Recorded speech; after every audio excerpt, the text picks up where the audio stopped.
gave up managing billions to become a better investor. Episode 1. In the beginning was obsession. Hello.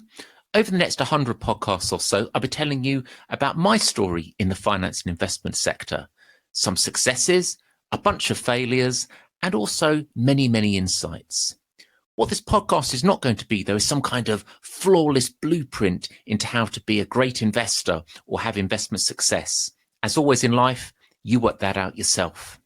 So where did I start? Well, I guess I was about 15, actually. And two things were kind of important for this story in any case.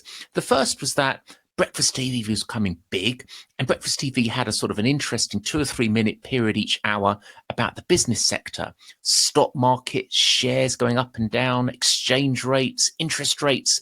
Sounded quite interesting. The other aspect was the Daily Mail. The Daily Mail had their own business section, of course, and that's talked about very similar sort of stuff, all this about government and policy and shares going up and down. And again, I was intrigued. So sensibly, as I got a little bit older, I did two things. The first was that I upgraded the newspapers that I was looking at and started to read a bit more the Times and ultimately the Financial Times to kind of learn a lot more about this kind of interesting sector. The other thing I did was I did an economics A-level, and consequently, when all of that sort of rolled through, ended up doing an economics undergraduate degree. And I learnt something else, and that was that economics was fascinating and interesting and very relevant, but also very boring and a bit dry. And I realized during my undergraduate course that I was sort of shifting towards different types of sort of policy and interest in this area, much more towards stock markets and financial markets and kind of reality things rather than deeply more theoretical ones. So I actually ended up doing a postgraduate course after my undergraduate degree in finance and investment.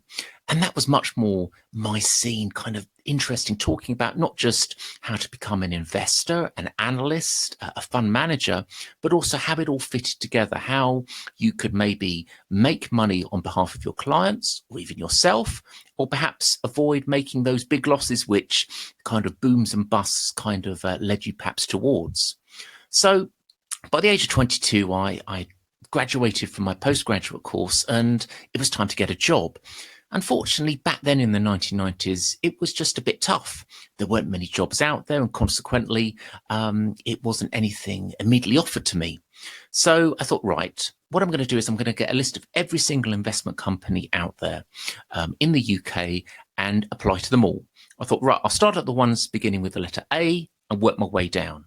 Anyway, I didn't get to the letter B because fortunately I was offered a job, and company A, it was actually a great company. When I look back now, many, many years later, it was a great company to have your first job with, mainly because two things were apparent. One was that I got lots of freedom, which is always a good thing for a young sort of fledgling investor, somebody trying to move in this industry. But two, they gave me the opportunity to travel to different parts of the world, meet lots of interesting hedge fund managers, because that was their business. Their business was actually managing sort of hedge fund assets.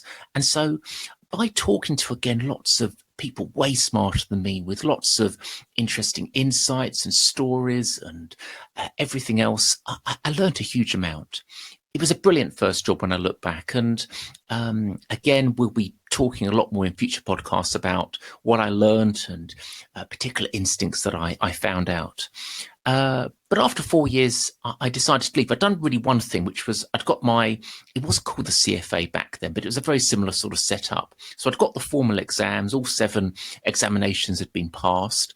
And I thought, right, I want to really become a proper analyst, a trainee fund manager. How am I going to do that? So I approached a couple of contacts, spoke to a few people that I'd met over the previous 4 years or so, and I ended up joining Company B, who actually were an actual hedge fund. So this allowed me to actually become an analyst and a trainee fund manager. They weren't global like Company A were. They were much more focused on the pan-European markets. And that was fascinating too, because it's an area I knew well.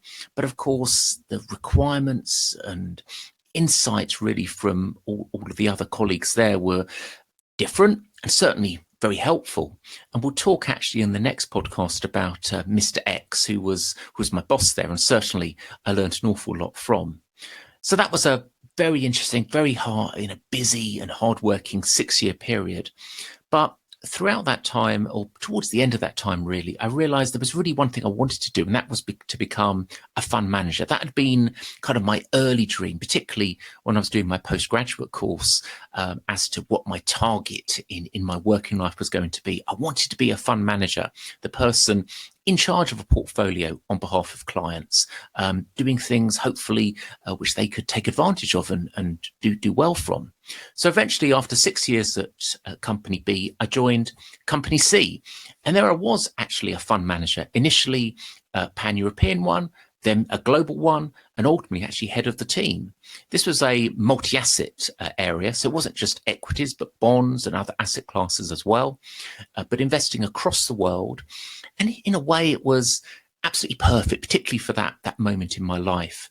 And I spent 7 years there and learned, again, a huge amount through interactions and requirements and everything else. I guess I had some successes. As always, though, throughout my time, this was apparent, certainly at Company A, Company B and Company C, there was massive market volatility and excitements, both good and bad. But that's how you learn in the investment world. And what was really interesting was that by the time I'd sort of made some successes from that, dealt with some of those challenges, even won a couple of awards in 2011 and 2012. In 2013, I decided to quit, which seemed a bit strange and certainly kind of illogical, I'm sure, for many people.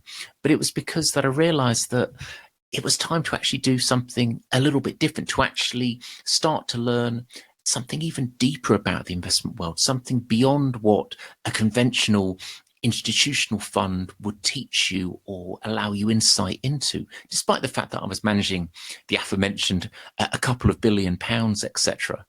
And so I quit and I formed my own company, Company D, where I actually stopped kind of managing other people's money and started to relearn again how to be an investor.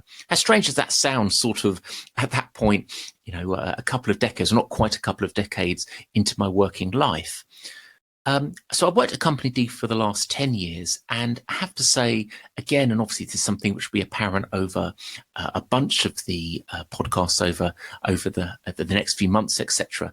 I've learned so many new insights from that, and this is really what I wanted to share with everybody on these podcasts. What I've learned, what I've seen in my career, but actually what I've realized is what you continue to keep on learning about and becoming ultimately a better investor.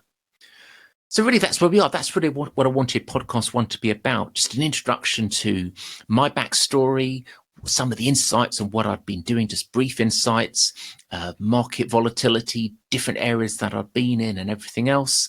And then come back on episode 2 with some thoughts about Mr. X and what he taught me or helped to teach me about investment markets in particular, and to go from there.